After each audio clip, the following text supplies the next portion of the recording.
اسے میں نے ہی دیکھنا ہے، لیکن جب تک مجھے کسی معاملے کے پس منظر کا علم نہیں ہوگا میں صحیح خطوط پر کوشش نہیں کر سکوں گا۔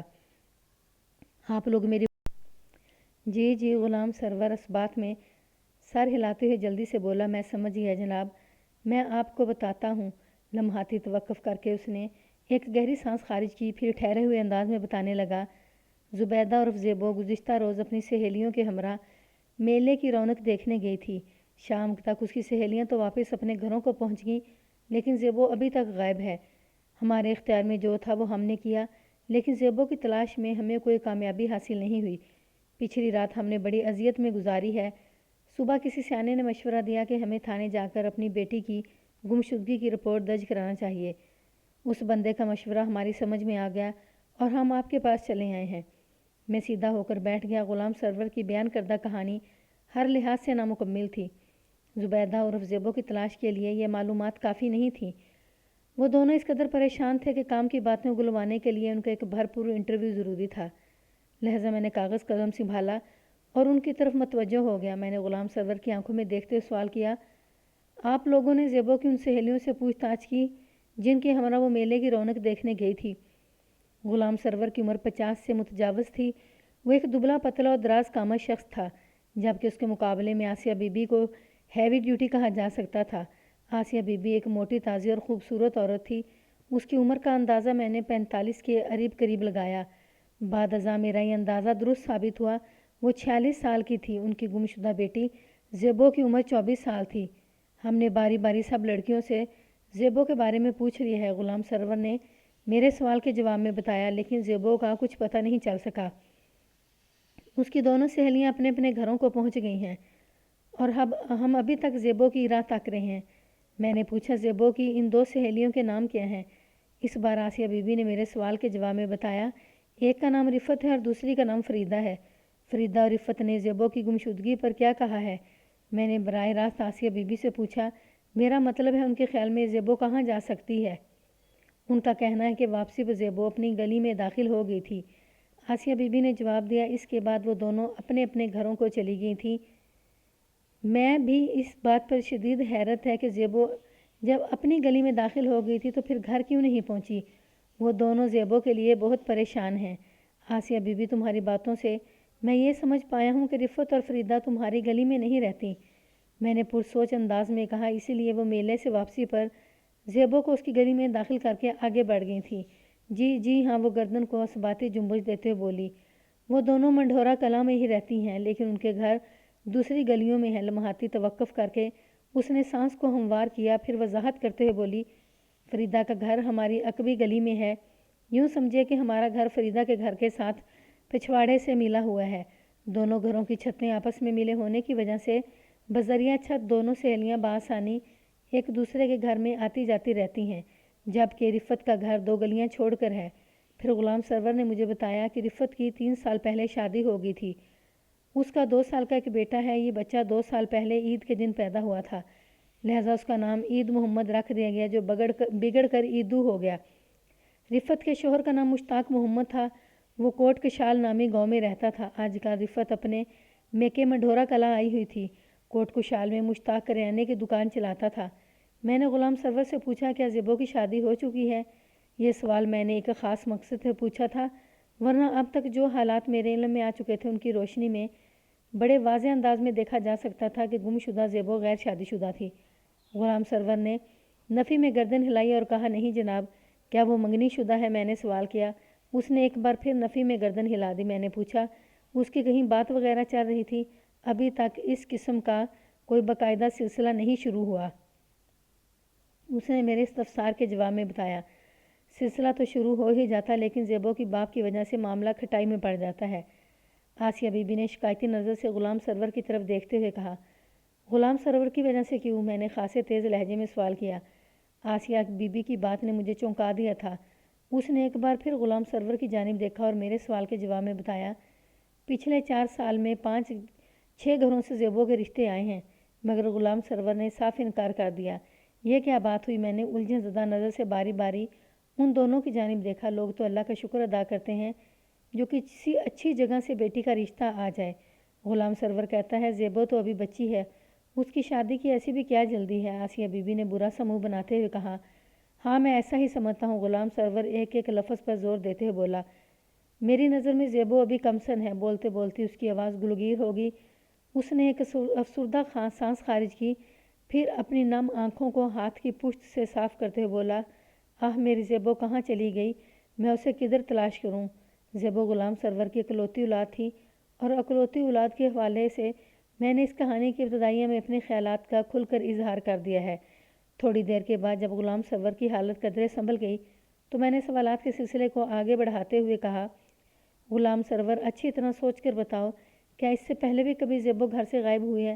نہیں جناب، اس نے نفی میں جواب دیا، ایسا واقعہ پہلے کبھی پیش نہیں آیا۔ تم لوگوں کی کسی سے کوئی خار بازی تو نہیں ہے؟ میں نے پوچھا۔ ہرگز نہیں جناب، اس نے پوری قطعیت سے جواب دیا، ہماری کسی سے کوئی دشمنی نہیں جو زیبو کی گمشدگی کو اس تناظر میں دیکھا جائے۔ تمہارے دوسرے رشتہ دار کہاں رہتے ہیں؟ میں نے اس کی آنکھوں میں جھانکتے ہوئے سوال کیا۔ میرا مطلب ہے منڈھورا کلاں کے علاوہ۔ اس نے آلے دوالے کے 3-4 گاؤں کے نام گنوا دیے اور کہا، ہمارے تمام رشتہ دار انہی گاؤں میں آباد ہیں۔ کیا زیبو انہی میں سے کسی رشتہ دار کے گھر تو نہیں چلے گی؟ میں نے ایک امکانی بات کو ذہن میں رکھتے ہوئے سوال کیا۔ سوال ہی پیدا نہیں ہوتا تھانے دار صاحب، وہ پروسوکھ لہجے میں بولا، وہ ہمیں بتائے بغیر یوں خاموشی سے اکیلی نہیں جا سکتی، اور وہ بھی شام کے وقت، ناممکن۔ ویسے بھی یہ سارے پنڈ منڈھورا کلاں سے کافی فاصلے پر ہیں۔ یہ میرے پیشے کا تقاضا ہے کہ مجھے اپنے پاس آنے والے مصیبت زدہ افراد سے ہر نوعیت کے سوال پوچھنا پڑتے ہیں، لہذا میری کسی بات کا برا منانے کی ضرورت نہیں۔ میں نے باری باری دونوں کے چہروں کے تاثرات کا جائزہ لینے کے بعد ٹھہرے ہوئے لہجے میں کہا، پھر غلام سرور کی بیوی کی جانب دیکھتے ہوئے ان الفاظ میں اضافہ کیا، آسیہ بی بی، میں تم سے ایک انتہائی نازک سوال کرنا چاہتا ہوں، امید ہے تم سچا اور کھرا جواب دو گی۔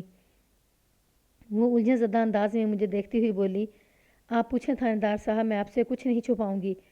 کیا زیبو کسی لڑکے کو پسند کرتی تھی؟ میں نے سنسناتے ہوئے لہجے میں استفسار کیا۔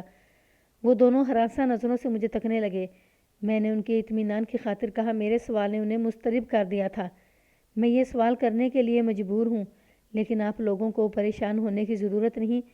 اس وقت ہمارے بیچ میں جو گفتگو ہو رہی ہے اس کا تذکرہ کسی چوتھے تک نہیں پہنچے گا۔ تھانے دار صاحب، میں بڑی قسم کھا کر یہ کہنے کو تیار ہوں کہ زیبو کے ساتھ ایسا کوئی معاملہ نہیں تھا، وہ کسی بھی لڑکے کو نہیں چاہتی تھی۔ میں نے کرید کا عمل جاری رکھتے ہوئے پوچھا، کیا گاؤں کا کوئی لڑکا زیبو کو پسند کرتا تھا؟ تھانے دار صاحب، غلام سرور نے بڑے اعتماد کے ساتھ کہا، ہماری زیبو کے ساتھ ایسا کچھ بھی نہیں تھا کہ وہ کسی سے یا کوئی اس سے پیار کی پنگیں بڑھا رہا ہو۔ ہاں، جیسا کہ آسیہ نے آپ کو بتایا ہے۔ لمحاتی توقف کر کے اس نے ایک گہری سانس خارج کی، پھر اپنی بات مکمل کرتے بولا، زیبو کے باقاعدہ کئی گھروں سے رشتے آتے رہے ہیں، لیکن ان میں سے کوئی بھی میرے معیار پر پورا نہیں اترا، اس لیے میں نے انکار کر دیا۔ اس کے علاوہ اور کوئی بات نہیں ہے، ٹھیک ہے؟ میں نے اس کی آنکھوں میں دیکھتے ہوئے اس بات میں گردن ہلائی اور پوچھا، کیا میں یہ جان سکتا ہوں کہ تم نے ہونے والے داماد کے لیے اپنے ذہن میں کیا معیار قائم کر رکھا ہے؟ بس جی وہ محنتی ہو، میری زیبو کو کما کر کھلا سکے، اس کا خیال رکھ سکے، اس نے جواب دیا۔ اور وہ بولتے بولتے رکا تو میں نے کہا، کیا اب تک زیبو کے جتنے بھی رشتے آئے ہیں وہ تمام لڑکے نکھٹو اور ہڈ حرام تھے جو تم نے انہیں اپنی فرزندی میں لینے سے انکار کر دیا؟ ایسی بات نہیں ہے تھانے دار صاحب، وہ بے بسی سے بولا۔ پھر کیسی بات ہے؟ میں نے قدرے سخت لہجے میں دریافت کیا۔ تھوڑی دیر پہلے اور اوپر پہنچ کر تمہارے ریکارڈ کی سوئی پھنس کیوں گئی تھی؟ تم مجھے کیا بتانا چاہ رہے تھے جو اچانک رکے؟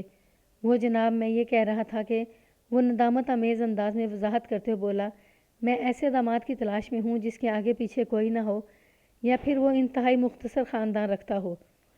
دراصل میں زیبو کو اپنی نگاہ سے دور نہیں کرنا چاہتا۔ میں سمجھتا ہوں کہ اگر وہ بیاہ کر مجھ سے دور ہوگی تو میں اس کے بغیر زندہ نہیں رہ پاؤں گا۔ اپنی بات کے اختتام پر وہ بے حد جذباتی ہو گیا تھا۔ اس کے مسئلے کو سمجھنے میں مجھے کسی قسم کی کوئی دقت یا دشواری محسوس نہ ہوئی۔ اس کی خواہش کی تہ میں اترنے کے بعد میں نے کہا، تو سیدھی طرح یہ کہو نا کہ تمہیں ایسے ایک لڑکے کی تلاش ہے جو گھر داماد بن کر رہنے کے لیے تیار ہو۔ جی جی، وہ بڑی سرعت سے اسباتی سر کو جنبش دیتے ہوئے بولا، آپ بالکل ٹھیک سمجھے ہیں۔ غلام سرور کی خواہش کسی بھی زاویے سے غیر اخلاقی یا غیر قانونی نہیں تھی، لہٰذا میں نے اس کی منصوبہ بندی پر کوئی تبصرہ کرنے کی ضرورت محسوس نہیں کی۔ زیبو کی گمشدگی کے حوالے سے میں نے ممکنہ سوالات ان میاں بیوی سے پوچھ لیے تھے، لیکن یہ حقیقت ہے کہ ابھی تک اس کیس کا کوئی سرا میرے ہاتھ نہیں لگا تھا، جسے تھام کر میں دوسرے سرے تک پہنچنے کی کوشش کرتا جہاں زیبو سے میری ملاقات ہو جاتی۔ آپ لوگ قطعی پریشان نہ ہوں، میں نے باری باری ان دونوں کو تسلی دیتے ہوئے کہا، میں آپ کی بیٹی کو بازیاب کرنے کی حتی الامکان کوشش کروں گا اور مجھے امید ہے کہ انشاءاللہ زیبو بہت جلد آپ تک پہنچ جائے گی، لیکن اس کامیابی کو حاصل کرنے کے لیے آپ کو مجھ سے بھرپور تعاون کرنا ہوگا۔ ہم ہر تعاون کے لیے تیار ہیں تھانے دار صاحب، وہ بھیا کی زبان ہو کر فدویانہ انداز میں بولے، آپ حکم کریں، ہمیں کیا کرنا ہے؟ اول آپ اپنے ان تمام رشتہ داروں سے رابطہ کر کے زیبو کے بارے میں معلومات حاصل کریں جن کے پاس اس کے جانے کے امکانات ہیں۔ میں نے گہری سنجیدگی سے انہیں ہدایت کی۔ دوم، زیبو اپنی جن 2 سہیلیوں کے ساتھ میلہ دیکھنے گئی تھی، آپ کو ان دونوں کے بیانات کا بندوبست کرنا ہے۔ مجھے یقین ہے کہ میں رفت یا فریدہ کی زبان سے کوئی ایسی بات اگلوانے میں ضرور کامیاب ہو جاؤں گا جو زیبو کی تلاش کے سلسلے میں مددگار ثابت ہوگی۔ تم ان دونوں خواتین کو تھانے تک لانے کا انتظام کر لو گے؟ میں نے یہ سوال براہ راست غلام سرور سے کیا تھا، لہذا جواب بھی اسی نے دیا۔ جی سرکار، میں یہ کام کر لوں گا، آپ اس سلسلے میں بے فکر ہو جائیں، سمجھ لیں کہ یہ میری ذمہ داری ہے۔ ٹھیک ہے، میں دیکھتا ہوں تم اس ذمہ داری کو کس طرح نبھاتے ہو، میں نے سوچ میں ڈوبے ہوئے لہجے میں کہا۔ پھر پوچھا، غلام سرور تم کیا کرتے ہو؟ میرا ذاتی کام ہے جی، اس نے جواب دیا۔ اس ذاتی کام کی نوعیت کیا ہے؟ میں بوتلوں کا کام کرتا ہوں تھانے دار صاحب۔ پھر میرے استفسار پر غلام سرور نے مجھے بوتلوں والے کام کی تفصیل سے آگاہ کرتے ہوئے بتایا کہ اس نے اپنے گھر میں دیسی کولڈ ڈرنکس بھرنے کی مشین لگا رکھی تھی۔ دیسی کولڈ ڈرنکس سے مراد وہ بوتلیں ہیں جو کسی نہ کسی برانڈ کے ذائقے کی نقل ہوتی ہیں اور اصل بوتل سے یہ آدھی قیمت پر مل جاتی ہیں۔ غلام سرور اپنے گھریلو پلانٹ پر جو بوتلیں بھرتا تھا ان کے نام کچھ اس طرح سے تھے: لیمن، روزہ، منٹو وغیرہ۔ غلام سرور اپنے گھر میں یہ بوتلیں بھرتا تھا، پھر بوتلوں والے ڈالے کریٹ سائیکل پر لاد کر مختلف دکانوں پر سپلائی کرتا تھا۔ میں نے غلام سرور اور اس کی بیوی آسیہ کو تسلی دی کہ میں بہت جلد ان کی بیٹی زیبو کو ڈھونڈ نکالوں گا۔ وہ دونوں میرا شکریہ ادا کر کے رخصت ہو گئے۔ ان کے جانے کے بعد میں زیبو کی گمشدگی کے بارے میں غور کرنے لگا۔ ان دونوں میاں بیوی سے مجھے جس قدر معلومات حاصل ہوئی تھیں ان سے میری تشفی نہیں ہو سکی تھی۔ ان معلومات کی روشنی میں زیبو تک رسائی حاصل کرنا ممکن دکھائی نہیں دیتا تھا۔ اس زنجیر کی بہت سی کڑیاں بیچ میں سے غائب تھیں۔ غلام سرور نے مجھے یقین دلایا تھا کہ وہ زیبو کی دونوں سہیلیوں رفت اور فریدہ کو میرے پاس لے کر آئے گا۔ مجھے امید تھی کہ یہ دونوں خواتین زیبو کے حوالے سے کچھ نہ کچھ ایسا ضرور جانتی ہوں گی جو اس کی تلاش میں میری مدد کر سکتا تھا۔ راحت کی عمر کم اور تکلیف کا دورانیہ ہمیشہ طویل ہوتا ہے۔ یہی فارمولہ موسموں پر بھی لاگو ہوتا ہے۔ پاکستان میں پائے جانے والے موسموں میں موسم گرما کے دن طویل اور موسم سرما کے دن خاصے مختصر ہوتے ہیں۔ موسم سرما میں دن کا آغاز ہونے کے تھوڑی ہی دیر بعد پتہ چلتا ہے کہ رات کی آمد ہے، جبکہ موسم گرما کے دن کو گزارنا پہاڑ کاٹنے کے مترادف ہے۔ دوپہر کے بعد میرے جی میں آئی کہ منڈھورا کلاں جا کر وہاں کے حالات کا جائزہ لوں۔ غلام سرور اور آسیہ بی بی کی فراہم کردہ معلومات اس معاملے کو آگے بڑھانے کے لیے کافی نہیں تھیں۔ تھانے میں فوری نوعیت کی کوئی مصروفیت نہیں تھی، لہٰذا میں نے ایک تانگا منگوایا اور ایک کانسٹیبل کو ساتھ لے کر منڈھورا کلاں روانہ ہو گیا۔ ان دنوں میری تعیناتی رسول پور تالر کے تھانے میں تھی۔ رسول پور تالر نامی یہ قصبہ حافظ آباد اور پنڈی بھٹیاں کے درمیان واقع ہے۔ منڈھورا کلاں، کولو وال، کوٹ کشال، سلطان پورہ، شمس آباد اور چک جنجوہا میرے تھانے کی حدود میں آتے تھے۔ ہم ایک نہر کے کنارے سفر کرتے ہوئے منڈھورا کلاں پہنچ گئے۔ غلام سرور کا گھر گاؤں کے وسط میں تھا۔ گاؤں میں داخل ہونے سے پہلے میں نے اس میلے کا ایک طائرانہ نظارہ بھی کر لیا جس کا ذکر غلام سرور نے کیا تھا۔ میری معلومات کے مطابق یہ میلہ ہر سال مئی کے مہینے میں گاؤں سے باہر ایک کھلے میدان میں لگا کرتا تھا جو کئی دن تک جاری رہتا تھا۔ عام دنوں میں یہ وسیع و عریض میدان بچوں کے کھیل کود کے لیے استعمال ہوتا تھا، جس میں فٹ بال، والی بال، پتنگ بازی اور دیگر معروف دیہاتی کھیل کھیلے جاتے تھے۔ غلام سرور کا گھر 3 کمروں پر مشتمل تھا۔ 2 کمرے گھر کے پچھلے حصے میں پہلو بہ پہلو بنے ہوئے تھے۔ ان کے آگے ایک طویل برآمدہ تھا۔ برآمدے کے بعد ایک کشادہ صحن تھا جس میں آم اور امرود کے درخت استادہ تھے۔ صحن کے کونے میں برآمدے سے ملحقہ ایک اوپن کچن بنا ہوا تھا۔ اوپن کچن کے الفاظ سے آپ کہیں اسے امریکن کچن نہ سمجھ لیجیے گا، اس سے میری مراد یہ ہے کہ وہ ایک در و دیوار چھت والا قدرتی ایئر کنڈیشن برفی خانہ تھا۔ صحن کے مختلف حصوں میں پانی والے ٹب اور بوتلوں والے خالی اور بھرے ہوئے دونوں قسم کے ڈالے بھی رکھے نظر آ رہے تھے۔ اس گھر کا تیسرا کمرہ مکان کے سامنے والے حصے میں داخلی دروازے کے ساتھ بنا ہوا تھا اور اس کمرے میں غلام سرور نے بوتلیں بھرنے والی پریشر مشین لگا رکھی تھی، گویا یہ اس کی کولڈ ڈرنک فیکٹری تھی۔ غلام سرور نے ہمیں اپنے گھر کے صحن میں بٹھایا۔ اگرچہ موسم کافی گرم تھا لیکن سائے دار درختوں کے نیچے چارپائی پر بیٹھنا خاصا خوشگوار محسوس ہو رہا تھا۔ غلام سرور اور اس کی بیوی آسیہ ہمارے سامنے دوسری چارپائی پر بیٹھ گئے تو میں نے کہا، غلام سرور، مجھے تمہارے کہے ہوئے الفاظ پر تو کسی قسم کا کوئی شبہ نہیں، لیکن میں نے سوچا کہ خود ہی تمہارے گاؤں کا ایک چکر لگا لیتا ہوں۔ اس طرح رفت اور فریدہ سے بھی ملاقات ہو جائے گی اور میں جائے وقوعہ کا بھی جائزہ لے لوں گا۔ ہو سکتا ہے کوئی کام کی بات معلوم ہو جائے جس کی مدد سے میں زیبو کا سراغ لگانے میں کامیاب ہو جاؤں۔ آپ نے بہت اچھا کیا جو آ گئے، آسیہ بی بی سرسراتی ہوئی آواز میں بولی، ورنہ ہم نے تو پروگرام بنایا تھا کہ صبح ہی صبح آپ کے پاس جائیں گے۔ میں نے چونک کر اس کی طرف دیکھا اور پوچھا، ایسی کیا بات ہو گئی تھی کہ آپ لوگوں کو میرے پاس آنے کا پروگرام بنانا پڑا؟ بات دراصل یہ ہے تھانے دار صاحب، غلام سرور نے ٹھہرے ہوئے لہجے میں بتانا شروع کیا، میں نے کچھ رقم آسیہ کے پاس رکھوائی تھی، وہ پیسے گھر سے غائب ہیں۔ میں سیدھا ہو کر بیٹھ گیا۔ غلام سرور نے بڑی اہم بات کی تھی، آسیہ بی بی نے کہا، ہم اسی وجہ سے آپ کے پاس آنا چاہتے تھے۔ کتنی رقم غائب ہوئی ہے؟ میں نے تیز لہجے میں دریافت کیا۔ 2000 روپے، اس نے جواب دیا۔ 2000؟ میں نے حیرت بھرے انداز میں دہرایا۔ میری حیرت کا سبب یوں تھا کہ جس زمانے کا واقعہ میں آپ کی خدمت میں پیش کر رہا ہوں تب وہ 2000 روپے کوئی معمولی رقم شمار نہیں ہوتی تھی۔ وہ بہت ہی بھلا اور سستا زمانہ تھا۔ ایک آدمی کی تنخواہ 30 سے 40 روپے ہوا کرتی تھی، یا زیادہ سے زیادہ 50-60 روپے۔ سونا 70-80 روپے تولہ مل جاتا تھا۔ ایک درمیانی سائز کے گھرانے کا مہینے بھر کا راشن 10 روپے میں آ جاتا تھا۔ اب آپ خود ہی حساب لگا لیں کہ اس دور کے 2000 روپے آج کل کتنی مالیت کے تھے۔ آسیہ بی بی نے اس بات میں گردن ہلائی اور کہا، جی تھانے دار صاحب، غلام سرور نے مجھے بتایا میں نے یہ رقم ایک خاص مقصد کے لیے آسیہ کے پاس رکھوائی ہوئی تھی۔ میں ہر ماہ کچھ نہ کچھ پس انداز کرتا رہتا ہوں۔ یہ میری برسوں کی بچت ہے، بلکہ بچت تھی، اب تو وہ گھر سے غائب ہو چکی ہے۔ اس نے ایک گہری سانس خارج کی، پھر افسردہ انداز میں بتانے لگا، میں بڑی دھوم دھام سے زیبو کی شادی کرنا چاہتا تھا۔ اس کے علاوہ میں اپنے سامنے والا مکان خرید کر زیبو کو دینا چاہتا تھا تاکہ شادی کے بعد وہ ہر وقت میری نگاہ کے سامنے رہے۔ میری کوشش تو یہی تھی کہ مجھے کوئی نیک اور صالح گھر داماد مل جائے۔